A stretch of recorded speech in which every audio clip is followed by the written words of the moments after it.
Clip number 348 انشاءاللہ عز و جل اس کلپ میں سورہ اعراف کی آیت نمبر 52 سے 53 تک کی تلاوت، ترجمہ اور تفسیر قرآن صراط الجنان سنیں گے۔ بسم اللہ الرحمن الرحیم،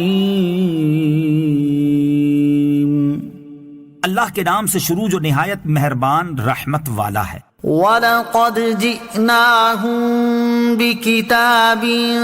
فَصَّلْنَاهُ عَلَى عِلْمٍ هُدًى وَرَحْمَةً لِقَوْمٍ يُؤْمِنُونَ۔ ترجمہ، اور بے شک ہم ان کے پاس ایک کتاب لائے جسے ہم نے ایک عظیم علم کی بنا پر بڑی تفصیل سے بیان کیا، ایمان لانے والوں کے لیے ہدایت اور رحمت ہے۔ وَلَقَدْ جِئْنَاهُمْ بِكِتَابٍ،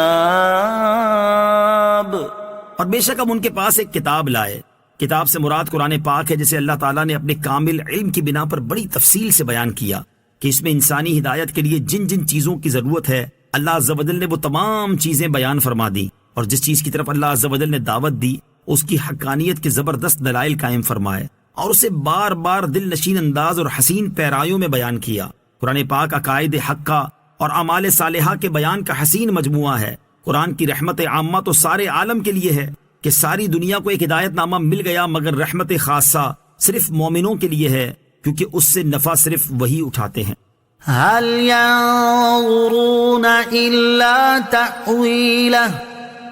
يوم يأتي تأويله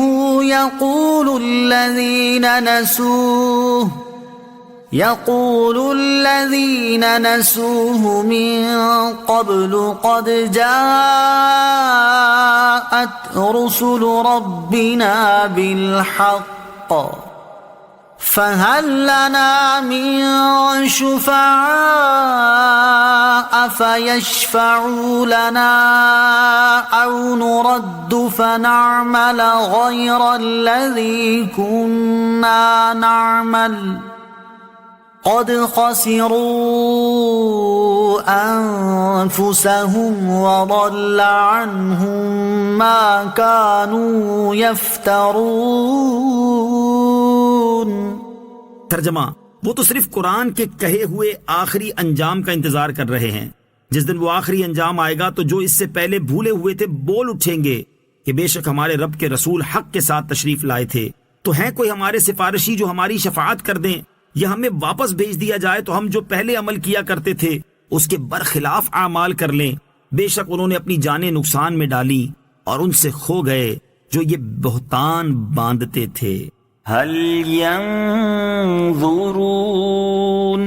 کاہے کی راہ دیکھتے ہیں، یعنی وہ کفار جنہوں نے اللہ تعالیٰ کی آیات کو جھٹلایا، ان کا انکار کیا اور ان پر ایمان نہ لائے، وہ صرف اس قرآن کے بیان کیے ہوئے آخری انجام کا انتظار کر رہے ہیں۔ حالانکہ قیامت کے دن جب اس قرآن کا بتایا ہوا انجام آئے گا تو وہ کافر جو اس سے پہلے بھولے ہوئے تھے، نہ اس پر ایمان لاتے تھے اور نہ اس کے مطابق عمل کرتے تھے، اقرار کرتے ہوئے بول اٹھیں گے کہ بے شک ہمارے رب عز و جل کے رسول جو تعلیمات لائے تھے وہ سب حق تھیں، یعنی حشر و نشر، قیامت کے دن اٹھنا اور ثواب و عذاب، یہ سب حق ہے، لیکن اس وقت ان کا اقرار کوئی فائدہ نہ دے گا۔ اور جب اپنی جانوں کو عذاب میں دیکھیں گے اور یہ نظارہ کریں گے کہ مسلمانوں کی شفاعت ہو رہی ہے اور انبیاء و اولیاء، علماء و صلحاء، چھوٹے بچے ماہ رمضان اور خانہ کعبہ وغیرہ شفاعت کر رہے ہیں، تب کف افسوس ملتے ہوئے کہیں گے ہے کوئی جو ہماری بھی سفارش کر دے، اور اگر یہ نہیں تو ہمیں دنیا میں ہی واپس بھیج دیا جائے تاکہ پہلے جو اعمال کیے تھے انہیں چھوڑ کر نیک اعمال کر لیں،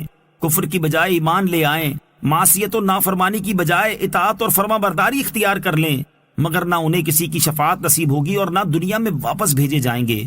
کیونکہ یہ وہ لوگ ہیں جنہوں نے ایمان اور عمل کا وقت ضائع کر کے اپنی جانیں نقصان میں ڈالی، اور اب پچھتانے کے سوا ان کے پاس کچھ نہیں بچا۔ وَضَلَّ عَنْهُمْ، اور ان سے کھو گئے کفار جو کہتے تھے کہ بت خدا کے شریک ہیں اور اپنے پجاریوں کی شفاعت کریں گے، اب آخرت میں انہیں معلوم ہو گیا کہ ان کے یہ دعوے جھوٹے تھے۔ صلو علی الحبیب صلی اللہ تعالی علی محمد صلی اللہ تعالی وسلم۔ مجھے اپنی اور ساری دنیا کی لوگوں کی اصلاح کی کوشش کرنی ہے انشاءاللہ عز و جل۔